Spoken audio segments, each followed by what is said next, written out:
Hello everybody, Elias5891 here with another KTANE module tutorial, two of them kind of in one today. We're going to be looking at the modules 42 and 501. Now these two modules are very similar. Here's the manual for 42, here's the manual for 501. If you didn't realize that I switched manuals, I'm not surprised. So I'm going to kind of explain how one works. The other works the same way. But you'll notice I haven't started on the bomb. I haven't actually launched it yet. This module is a blank module, like a mistake or a blind alley, or any number of the other blank modules. This one also just looks blank. Now, on the manual page for 42 and for 501, there is a link to the blind alley manual page, which has an appendix on how to identify them. If you go through this list, 501 and 42 are way down here at the bottom, so selecting the module doesn't give it away. Cursoring over the module doesn't give it away. Pressing and holding does, but then you've also already got to be ready to work the module. So it's tricky to notice which one is one, but you can tell that you have one really easily. If you only happen to have one blank module, you might know it's one of these two. Let me launch this bomb. It's got 9 tool mods. That's the dummy auto-solve one. A 42 and a 501. And you'll see that when this module starts, it says hey. It says hey loudly. I've got the volume down considerably. You get no surprise that you've got a 501 or a 42. So let's dig into what we do with this module. As it says here in this manual, doesn't transform, doesn't have a highlight. Moving the cursor back and forth. Yeah, I'm not really hearing anything, although my game volume is a little on the low side. If I crank it up really high,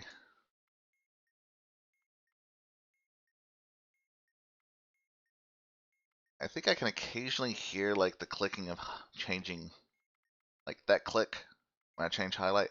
I can kind of hear it as I hover over this module, but very faintly, very briefly. It doesn't seem to be perfectly consistent. I don't know if there's like hidden highlights that don't highlight. There could be. If there are, I don't know where they are. Now, what this suggests you do is you hold the module, and if numbers begin flashing, you're looking at 42 or 501.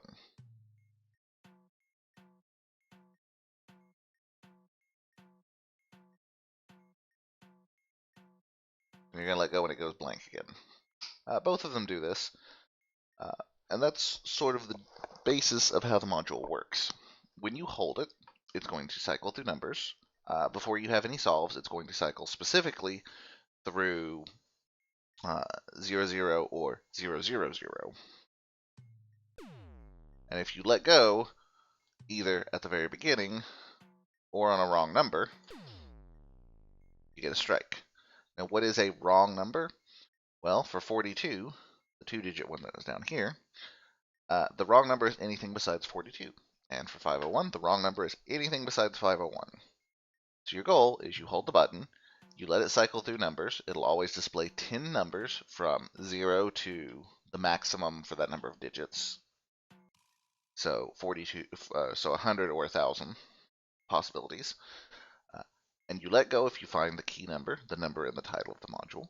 And if not, you wait till the end where it goes blank and let it go, and it kind of goes back into stasis. So, initially, once you know you have it, you can just kind of ignore it. But when you solve something, it makes noise to be like, hey, come pay attention to me again. And then you have to hold again. So for the big one, for the 2-digit one, you're looking for 42. And if you don't see it, you let go when it goes blank. And for the big one, you hold it till you see 501.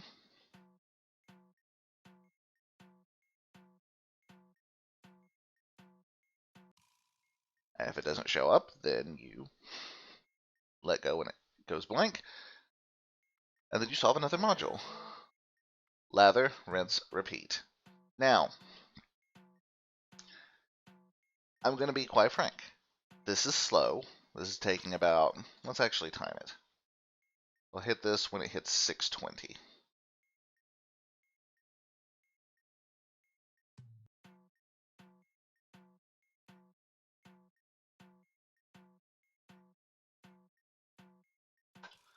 So that took about 8 seconds. So considering I have both of these, this would take me about 16, 17 seconds per stage, per module solved extra to check these. And here's the thing. The rule isn't you have to cycle through the 10 to get to the end every cycle. It's if there is a 42, if there is a 501, then you need to click it. Otherwise, let it go back to sleep. So what if, for example, now I'm going to, just for sake of explaining, I'm going to pull up the log file for this one, because it does show what's on each stage on the log file. It shows me, oh, here's the sequence that got generated for 42. You'll notice 42 is not one of the stages. Here's the sequence that got generated for 501. You'll notice 501 is not one of the stages. So if I solve another module, it's fine. It doesn't care. If I solve another one, it's fine. No big deal. So long as it didn't generate a 42 or a 501, you can solve all the other modules you want without having to go back to it. Ah, but notice I got a strike there. And if I look at my log, on that last stage, it did make a 42, and I didn't click it. Unfortunate. So that earned me a strike because there's a 42 and I didn't hit it.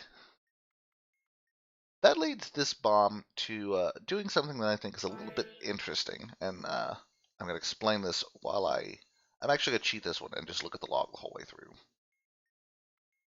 I want to illustrate something, and the way this one generates makes it very hard to force what I want to happen. Well, it's not going to happen. So this module posed you an interesting question. Is it more efficient to just solve the modules and hope that 42 or 501 doesn't come up? Or should you go through and cycle it each time? On the whole, I'm not a huge fan of when you have a choice like that.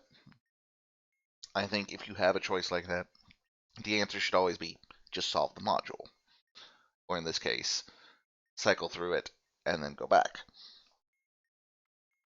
But at the same time, I mean, this was an 11 module bomb. Let's say we only had one of those. That'd be 10 stages times 8 seconds. That's a minute and a half I'm looking for a 42 that may, or 52, a 42 or a 501 rather, that may or may not show up. I mean, I've looked at the log and shown that I didn't get one in the last stages. I'll actually cycle through this one. No, still don't have it. Still no 42. So is it worth it to be searching like this, or is it better to gamble that there's not one? And I'm going to let go of this and it's going to solve, and I'll explain why in a second. Well, for me it's sort of a probability game. 42 gives you 10 numbers from 0 to 99 per stage. So theoretically, each stage should have about a 10% chance to spawn a 42. Not great odds, but if I got 10 modules, I might take a strike on it. I can probably afford to live with that. Maybe not. Depends on how tight the bomb is. Depends on if I have experts that I can give work to. Depends on how much it's interfering with the rest of the bomb. 501, it's generating numbers from 0 to 999. And I only care about one single number. That is a 1% chance to spawn per stage. I'm almost always just going through the modules and not even worrying about 501. If I get a strike on it, I got unlucky. But that's a lot of time sink for a little chance of a strike. It's a strike I could mitigate, but it's a question of, is it worth that time? And not everybody's going to agree with that policy. And like I say, for 42, kind of depends on how many modules I have. If I have 20 modules, that's going to be probably 2 strikes. That's a lot to eat. I'll probably be more cautious with that and actually solve that one. 501, unless I got 100 mods, in which case a strike's going to be absolutely devastating. No, not worth my time. So I like that the module poses that question. I don't like that it's not a clear-cut answer, that you should do the module just because of how much time it eats up. If it was like a quick 3 to 5 second thing where you could still interact with other things, like a needy almost, I probably would like that better, but that's just my opinion, and that's all that matters when I explain this, is that you understand that that's my opinion. Now, you'll notice this one solved, even though I didn't see a 42. Once you've solved all non-ignored modules, and it doesn't exactly explain in the module manual what is an ignored module. Obviously, it's other copies of itself. I believe it to be anything that considers to be a needy and or boss, but I'm not 100% sure. It's not 100% clear here. But when it gets to that point, even if the number doesn't appear, which 501 is probably not going to, when you let go, it's a solve regardless. Doesn't matter when, doesn't matter what's on the screen, it's just going to auto-solve. So that's the modules. Now, I'm actually going to run it again. And I'm not even going to look at them. I'm just curious how many strikes am I going to get. Also, that's really loud. Solve, solve, solve, solve, solve, solve. One strike. It's also very loud. I'm not a fan of loud modules.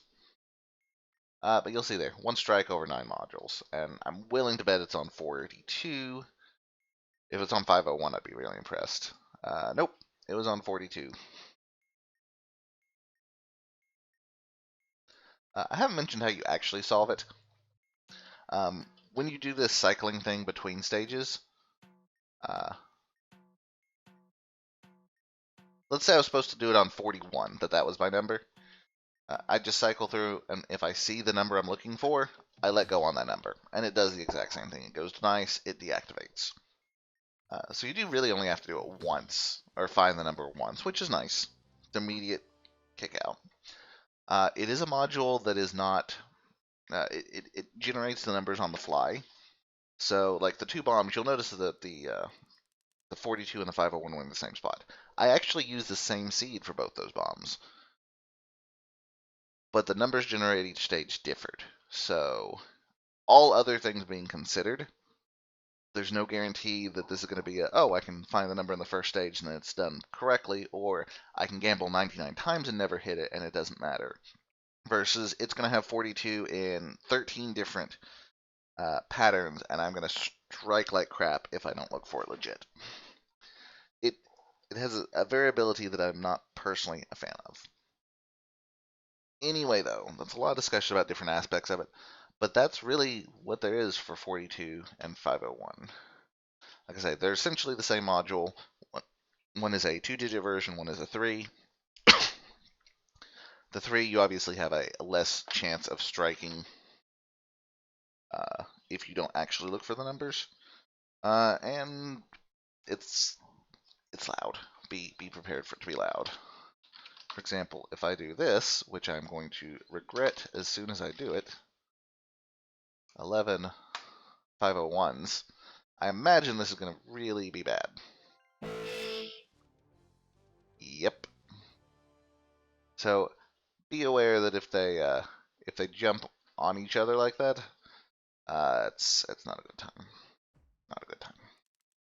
Anyway, that's gotta be it for this tutorial. Thank you so much for watching. Apologies for the ear bleedy there at the end. As always, if you have any comments, questions, concerns, suggestions, leave them in the section down below. As always, until next time, guys, have a great day and don't explode. Bye now.